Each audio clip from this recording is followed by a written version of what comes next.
ভাই ও বোনেরা, আপনারা সবই দেখছেন। নির্বাচন যেভাবে চলার সেভাবেই তো চলছে, কেউ অস্বীকার করছে না। কিন্তু আমার যদি একটা প্রশ্ন থাকে, সব কিছু যদি দেখেন তাহলে অভিযোগ তুলছেন না কেন? যদি অন্যায় চোখে পড়ে তাহলে চুপ কেন? আজ আমি কোনো মঞ্চে দাঁড়িয়ে কথা বলছি না, আমি এসেছি বিল দিয়ে, মাঠ দিয়ে, মাটির গন্ধ নিয়ে কথা বলতে। এই মাঠে দাঁড়িয়ে আমি দেখি ভোটের কথা, কিন্তু ভোটের কথা নেই। প্রতিক্রিয়ার কথা আছে, কিন্তু মানুষের কষ্টের কথা নেই।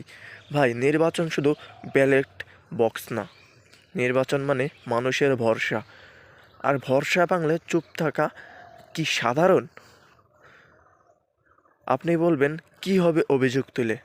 আমি বলি, না বললে তো কিছুই হবে না। আজ যদি আপনি নীরব থাকেন, কাল আপনার সন্তানের প্রশ্নের উত্তর কি দেবেন আপনি? আমি এখানে দাঁড়িয়ে কাউকে দোষ দিচ্ছি না, আমি শুধু প্রশ্ন তুলছি। আমরা কি সত্যি দেখেও না দেখার ভান করছি? এই বিল, এই মাঠ, এখানে মানুষ কাজ করে, ঘাম ঝরায়, কিন্তু সিদ্ধান্ত নেয় অন্য জায়গায়। আমি তাই বলছি, রাজনীতি যদি মানুষের জন্য হয়, তাহলে মানুষকেই কথা বলতে হবে। আজ না বললে কাল দেরি হয়ে যাবে। আমি বিল দিয়ে হাঁটবো, মাঠে দাঁড়িয়ে কথা বলবো।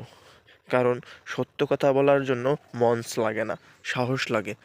ধন্যবাদ।